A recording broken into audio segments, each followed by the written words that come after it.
It's great to be back in the Text in the City chair. I am Tony Wilson. I've been the host of quite a few of these events over the course of first term, and they are resuming now for second term. And today, wow, a weird moment yesterday, sitting at my desk, reading about Richard III and his valiant end, when I opened one of the news sites and saw what had gone down at Adaptation. Good versus evil, the killing of tyrants, the eternal struggle certainly felt eternal as I switched from shootouts in million-dollar compounds to Bosworth Field. Not that I'm in any way suggesting that Osama bin Laden has qualities in common with Richard III.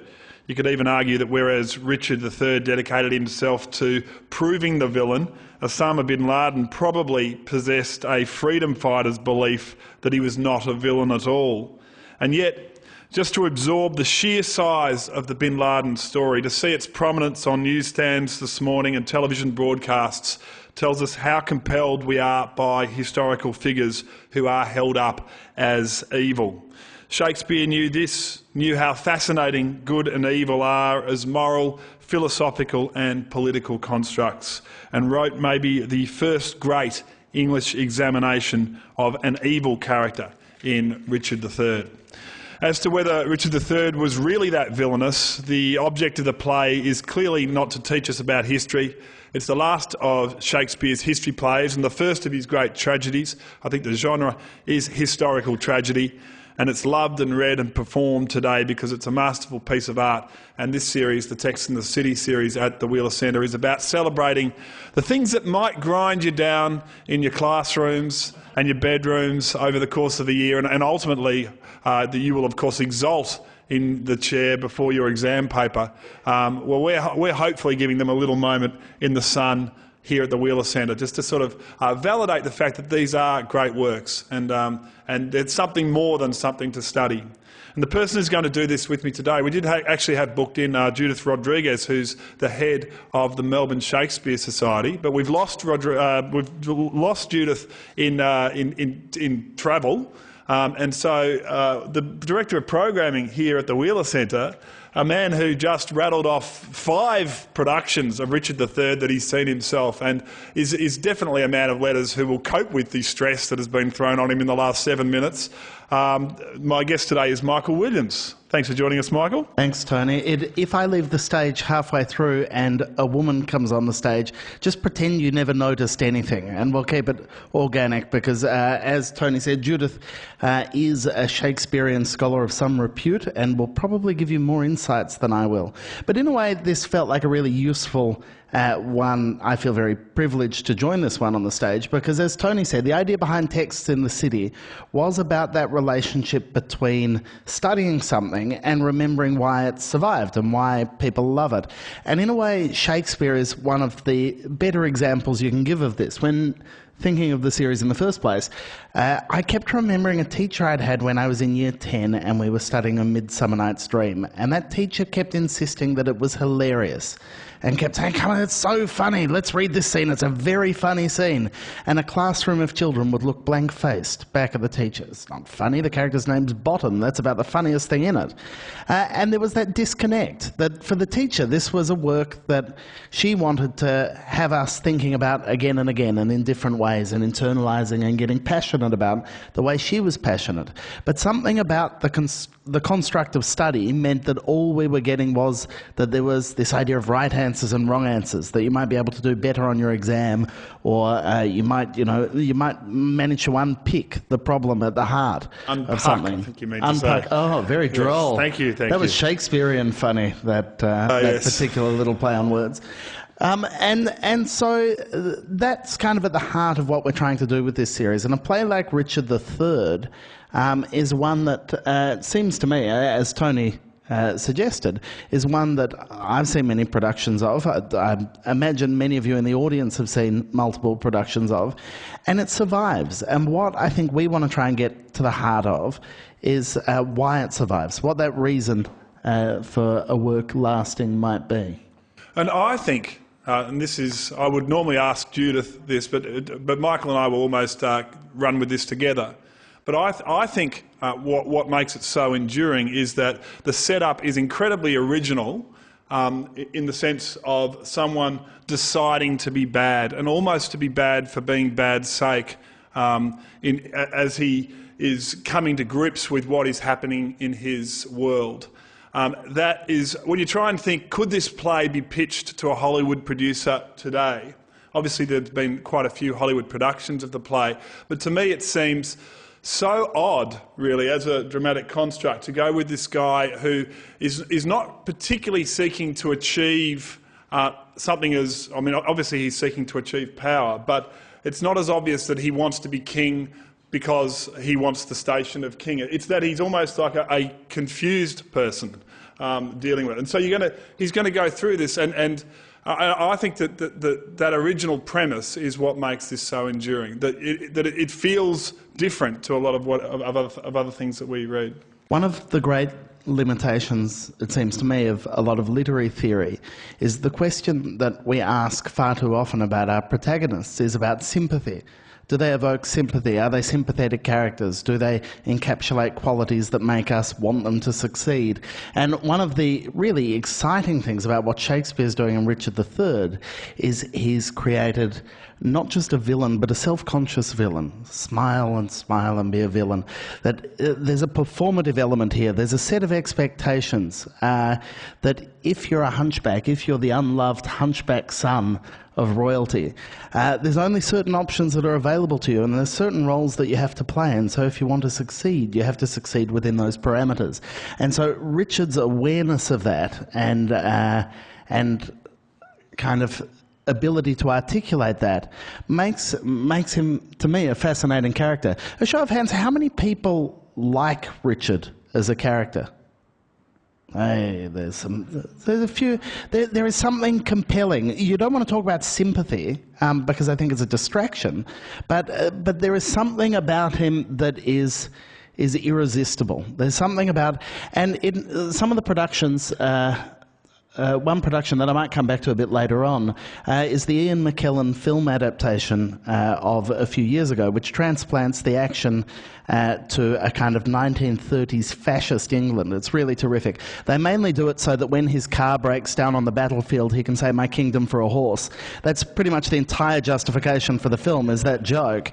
But the thing in that works really well is the way in which the role that soliloquy plays, and the role that the piece to camera, if you like, plays. I mean, we see this across Shakespeare. We see the value of the soliloquy. Hamlet is the most obvious example. But for Richard, it's an entreaty. It's an entreaty from our hunched, damaged, flawed hero to us, the viewers, to make us complicit in what he's saying. To make us... He's not trying to get us to understand, but just as, and we'll definitely talk about this in a moment, just as he has to try and win Anne over to satisfy his plans, equally does he have to win us over. And so you can hear the silent mwah-ha-ha-ha as he has conversations with people. That's right. Because we've heard what he's had to say beforehand. There's a thrill. He's looking out at us and he's saying, "Hear me. Hear me. I am not a victim of circumstance. I am making these decisions and you are with me, because you're watching." And there's something thrilling about that. There's an amazing BBC drama series that played for a number of years ago, but it is available on DVD, called House of Cards, about a Machiavellian British politician. He's the head of his party, essentially, the party whip, called Francis Urquhart. And the entire structure of that series has the Urquhart character looking down the barrel of the camera and charming you as he says the most dreadful and dastardly things, and he plans the most awful, villainous, murderous acts. But because the actor is so charismatic that plays him, the late Ian Richardson, and because he looks straight down the barrel of the camera, you have sympathy for the devil. And it seems very part of what's so audacious in Richard III as a play is that Shakespeare does that on the one hand, but on the other hand, he makes his hero so unlovely, so hunched, so bitter, so angry from the first, that that balancing act, the desire to lure you along, becomes all the tougher. So what becomes what sort of justification could Richard have for his... there is some sympathy out there for him, So where would sympathy I think come? it's just a nasty crowd, to And be not honest. just the nasty crowd who think that he's witty and he's got the gift of the gab and obviously is quite a smart operator. But there's also maybe some sympathy for where he's come from, do you think?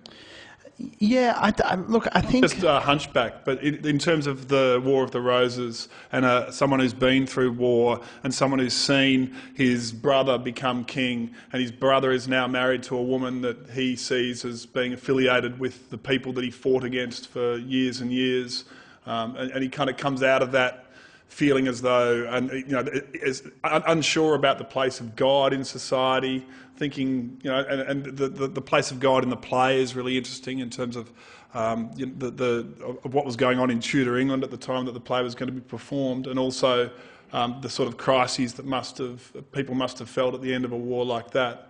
And so I guess his defenders would say that, I mean, there's not really a defence to then say, so now I take a machine gun to the streets. But there is, certainly he's come from a position, a sort of a vulnerability, I guess. Definitely. The role of the outcast or the outsider, which is a strange thing to say about royalty, but there you go. That's definitely part of it. I mean, those themes the that ones you in the talk about... minibuses at the wedding, they were that's outcasts. right. Weren't they? It's like the unlovely bridesmaid third from the left. It's that kind of principle. Actually, when you're saying at the start that you saw parallels between the play and recent news, I thought you were going to talk about Karl Stefanovic winning a Logie, so I was quite shocked that you went with Osama bin Laden instead.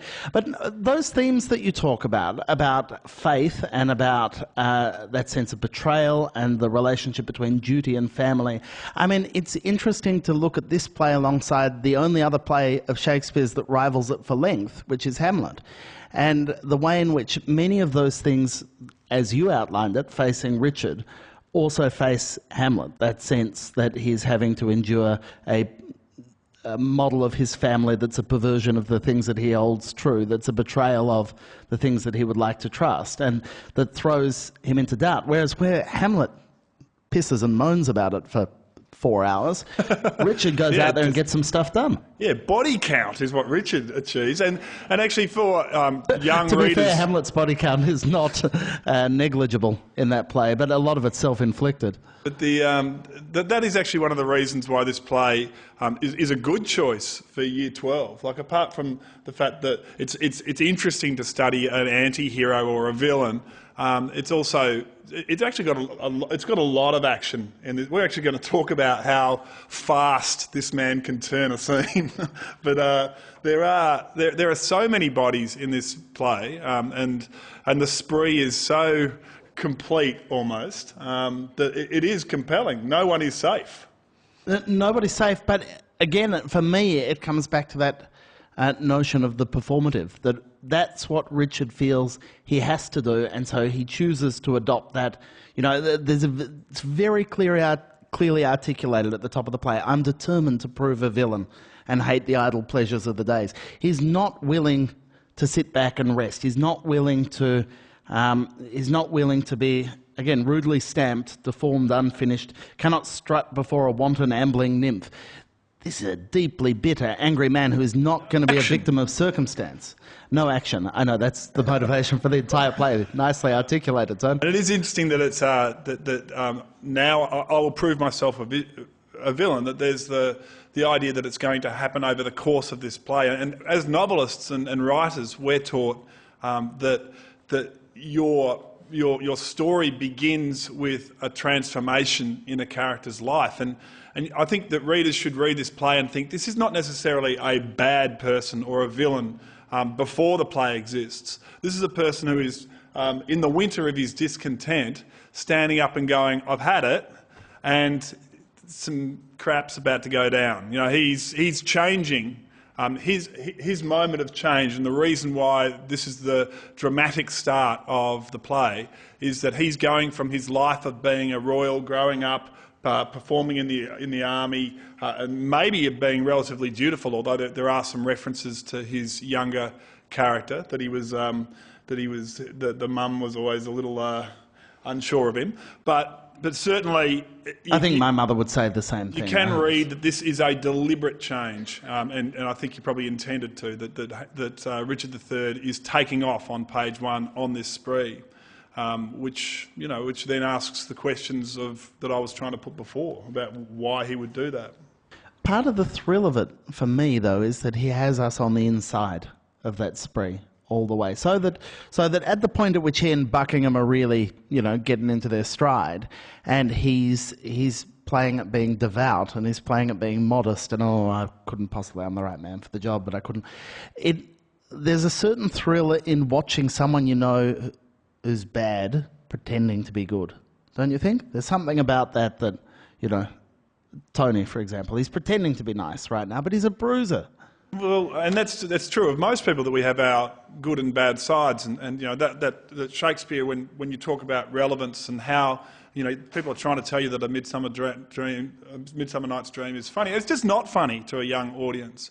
But with the tragic plays, and why they're better to study, I think, apart from there's beautiful language in the comic plays, but they're not funny. They're always women dressed up as men and men dressed up as women, and a big mix-up and woohoo, and then they're not that good in plot terms. But these plots really stand up for the ages, these tragic plots.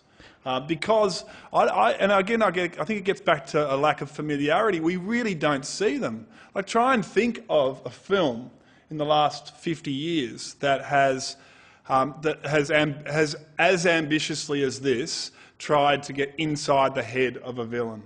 I mean, Herbie Fully Loaded, I think. Luther in Superman, not quite.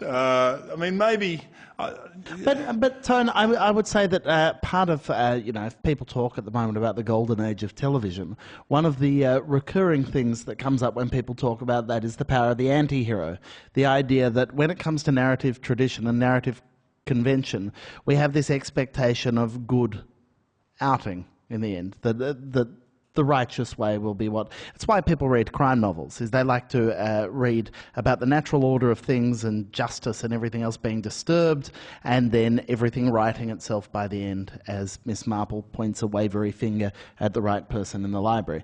And that's the kind of contract between reader and writer. And so that's why in a really great piece of literature we have an uneasy relationship with that contract. On the one hand, yes, it plays into it. Yes, it's archetypal.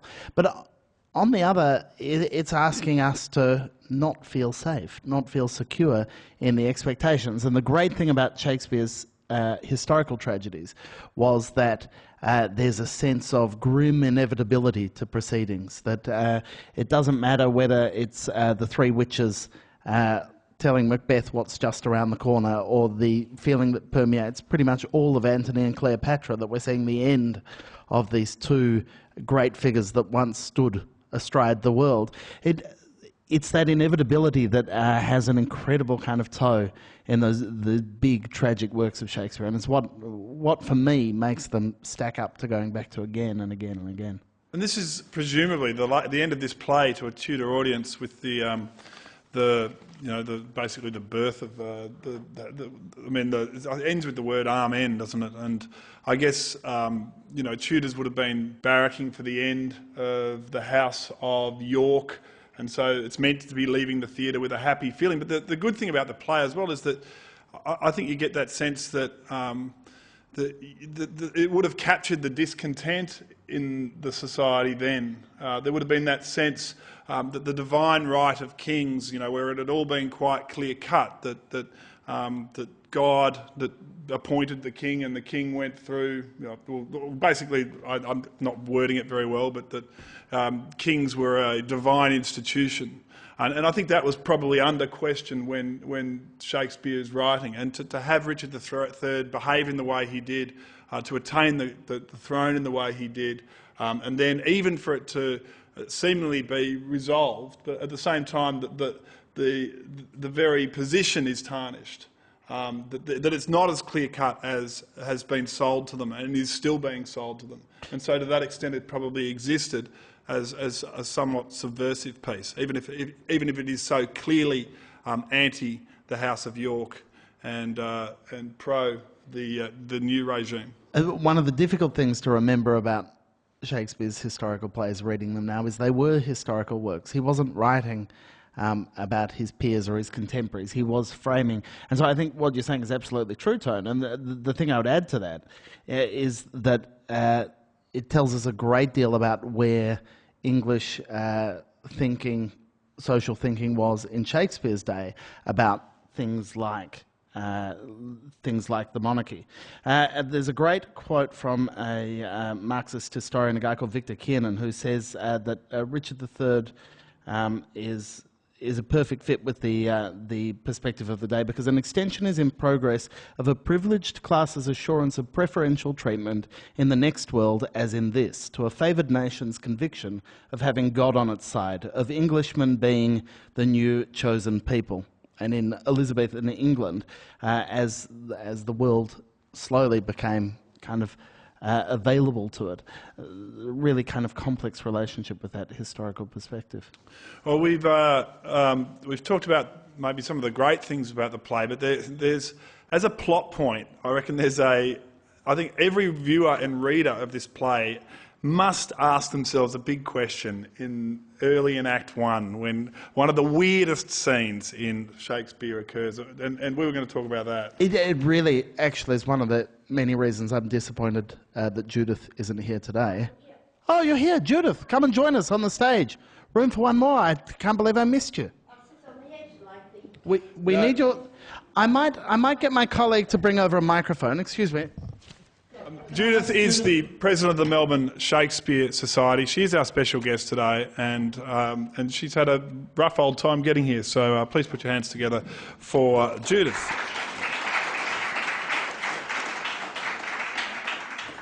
Judith, can I ask to introduce you to the stage? How wrong have we got it so far? Oh, you've been pretty good on the whole, pretty good. Let's just move on. I think, what we wanted to move on to, and the thing that I was about to say I was desperate to ask you about, is Anne. Oh, yes. I have never been convinced in this play by the speed of her about face. It's never worked for me. Sorry, can I get a show of hands of support here? Who believes that Anne... I think in the version of the play that I was looking at just before this, on page 11, she's shouting at him and swearing at him, and on page 14, she's engaged to him. It's a pretty quick turnaround. Look at the royal watchers today. They treat it as the most important thing in the world that you should be a princess of the royal blood rather than just a princess married to and called princess by courtesy. Anne has been central to this structure. She's done what Richard aims to do. She's got very close to power. She's been denied it by the death of her husband, and this is what happens to all the women in this play. They all have been sitting right near the top of the structure, and that very vulnerable thing, a man's life. And look at the age they die. They die around 40 or earlier. They die while their children are young, so that the women run the terrible risk that their children will never grow up, as so few of them do.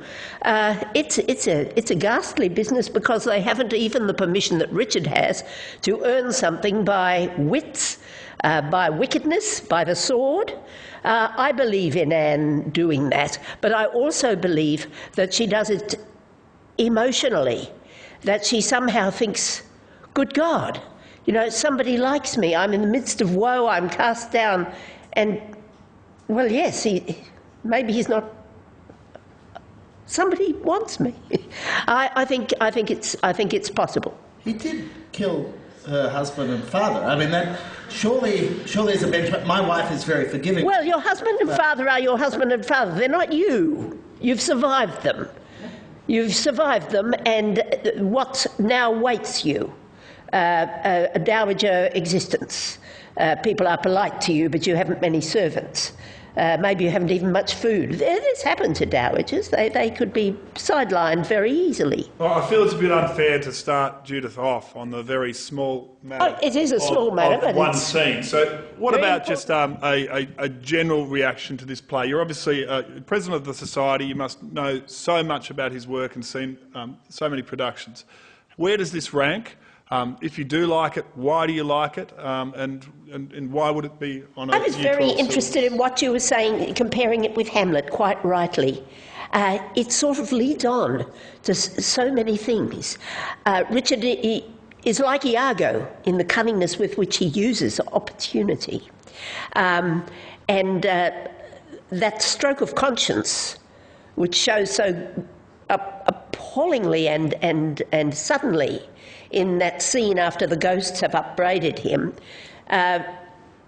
Shakespeare really goes to town on this and takes that one small slot of conscience and enlarges it practically to a play in Macbeth. So it's a wonderful play in the way it showcases some of the things that Shakespeare later expands on. What gets me about the play is the sense of a kind of order, a kind of pattern and structure behind the play, out of which human beings break as human beings. I mean, it's so structured. Richard decides he's going to do evil, and he does things one after another to clear the way for himself. And one after another in the final scene of the Ghosts, the people come to upbraid him. It's like a fairy tale. And the queens all stand and tell him again and again and again what evils they have suffered from one another and from him. But out of all that strict structure, which just proceeds like a procession, the human beings break so brightly. And that's what really gets me about this play. And is there a character that you like best in the play? Is there a good person in this play? Well, they say happiness has no history, and perhaps good people are rather hard to write about. Tends to be rather a gloomy telling. Have you ever served on a committee for doing good? Anyway,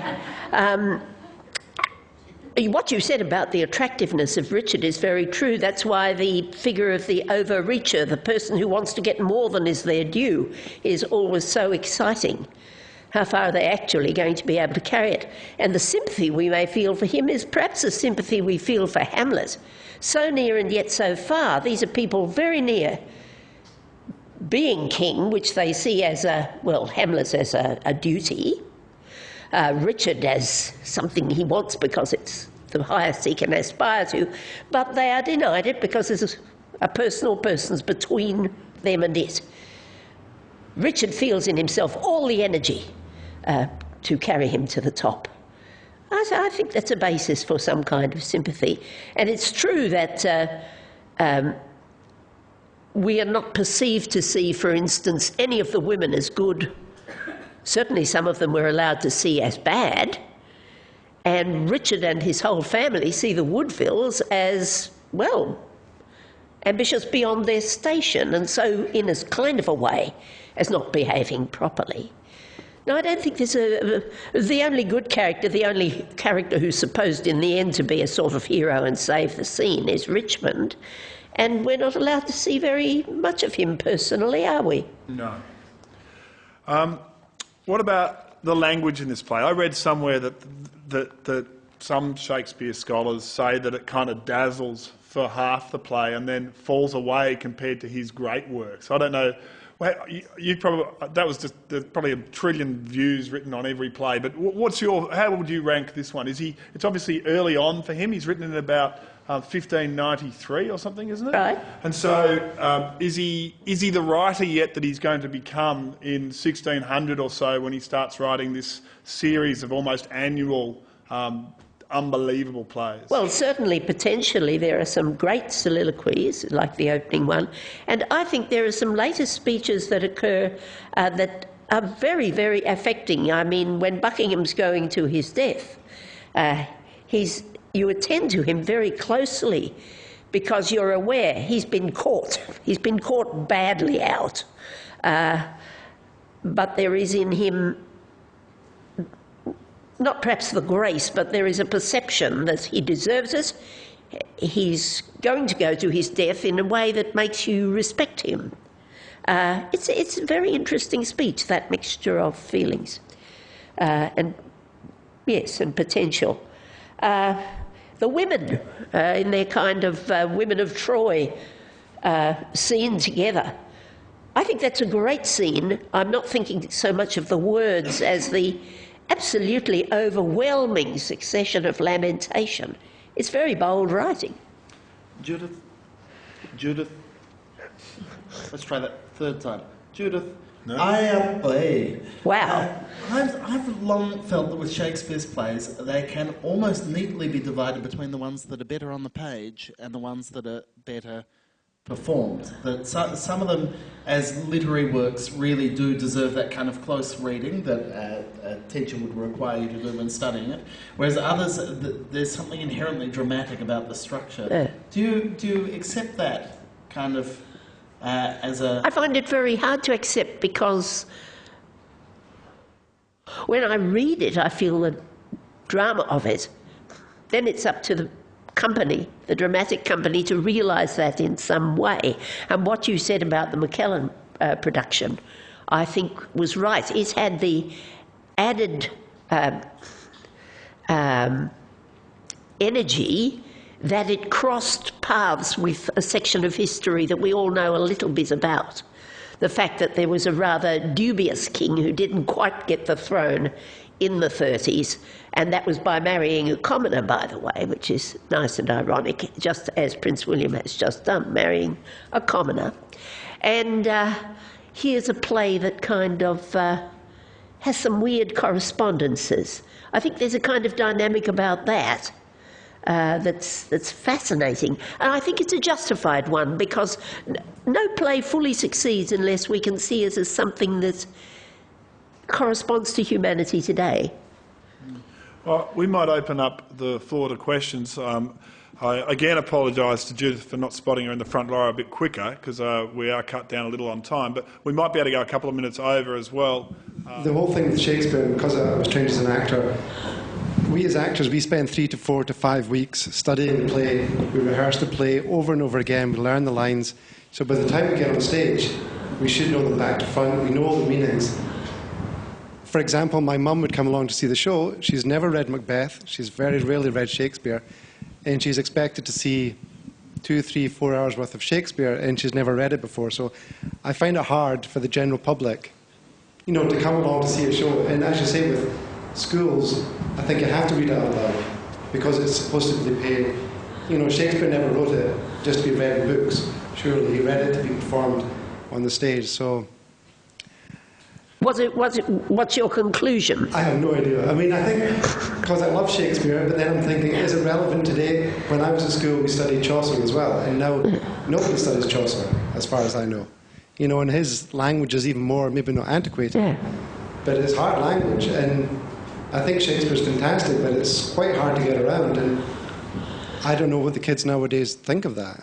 You mentioned movies. Maybe it's best to say watch the movie instead of the book. I hate to say that, but It's amazing how I was having it explained to me, because I sometimes try to pitch a movie idea or something as well. And if you're trying to write a Hollywood script, classical storytelling, all the ingredients are in this. And even though a lot of his plays are in 5 acts, it's amazing how often Hollywood producers talk about 3-act structure and turning points at the end of each act that where sort of natural climaxes before the ultimate climax. And this person was a master of this, and it's amazing how just in terms of sheer storytelling technique and the pace of storytelling and all these things that are aside from the language. Yes, the language can be hard, but I find that reading Shakespeare, you don't need to understand every word. Like if you sit there and close read and try and absorb every word and go, what does that line mean? Well, maybe that's what the Shakespearean scholars are going to do, but there is enjoyment in sitting there and reading Shakespeare like you would read a book, and allowing just the fact that this is a fight between 2 people to come over you. This is a wooing scene. You sort of get that feeling of the scene, and you haven't needed to understand every word. You've still got the idea, oh, hang on, she's changing her mind about him here. That does come across, even without understanding every word. Yes, and in Macbeth, Lady Macbeth and Macbeth, everybody says, well, who's to blame for Macbeth doing what he's doing? Is it Lady Macbeth, or is it the witches, or is it something he had in mind anyway? This is perfectly obvious. whether you're getting every word of the language or not. And I'm very pleased you picked on the scene with Lady Anne. There's the later scene, of course, where Richard is talking to Queen Elizabeth about marrying her daughter. And Queen Elizabeth is obviously equivocating. She's not being completely honest with him. She wants to give the impression she'll agree because she knows all their knives are balanced on a knife's edge. But she has something else in mind, or she'd rather wait and see. Something like that. I think that's a marvellous scene too. It's not as dynamic. It's not like now the production of Richard that was done with, was it you and Leslie here? I looked at the stills on Google today, and there's one scene with Richard. He has Anne over a table leaning backwards, and he's practically raping her. It's that immediate. It's a kind of assault by one person upon another person's feelings, body, everything about her. You can't do that with the scene with Queen Elizabeth, but it is nonetheless a battle closely joined and very subtle. These are the great moments, and that's why I think it's terrific to do a moved reading even when people aren't getting every word of the lines. I know we do that at the Shakespeare Society. We read a play a month, and all our actors, nearly all of them are amateurs. We have a few actors among us, and certainly a few old teachers, and a few people from anywhere, young people, people with jobs, whatever, who just want to know Shakespeare. We rehearse one Saturday, we read it the next Saturday. And that's the reading for the month. So they're acting it before they've done any extensive study. There's a lot of phoning back and forth during that week, mind you. How do you pronounce this? How can you say that line? What are my feelings at that point? But basically, we just have to do it pretty cold. And the enthusiasm is amazing. It feels wonderful to do. So, you know, I mean, it's a pity to leave it on the page, even if one has a very busy year. Any students got a question? Yes. Oh, sorry, I'm blind. We're all students. You sort of alluded to a little bit, some of the Shakespearean villains, they require external forces or other characters to sometimes drive their persistent malfeasance. You know, Macbeth's a good example, you know, the whisperings of Iago. Do you think that Richard III is uniquely, autonomously driven villain? Or, you know, or do you think there are others like him? Well, I think, if I can answer to begin with, I think he's surrounded by examples. We quickly learn that there have been murders, that one of his brothers has been murdered, that the Queen of King Henry VI connived at this. We listen and we realise that the times have descended into this kind of battle. Before, it was about whether you'd get France or not. Now it's turned into which family, which branch of the family. One thing I was going to comment on about these brothers in a family is that there have been some regimes where brothers, and particularly twin brothers, are murdered at birth, because it's clear that only one must be around to succeed, and that avoids this internecine struggle. Well, in this family, not only have you got 4 brothers in the York family, of whom one has already been assassinated, and one is assassinated in the course of the play, and another one dies, and because he dies young, as well as because of his style of life, it's assumed that he's dispensable, but the damage it does to all around him is clear. But way back there is the example of a king who has had, what was it, eight children? And 3 or 4 of them have had important families descend. And those families are calculating the degree of closeness and the rules of inheritance. They're like lawyers studying the law of succession. And they all think with one part of them they might have a chance. Some of them are being good. They've learned the laws of piety.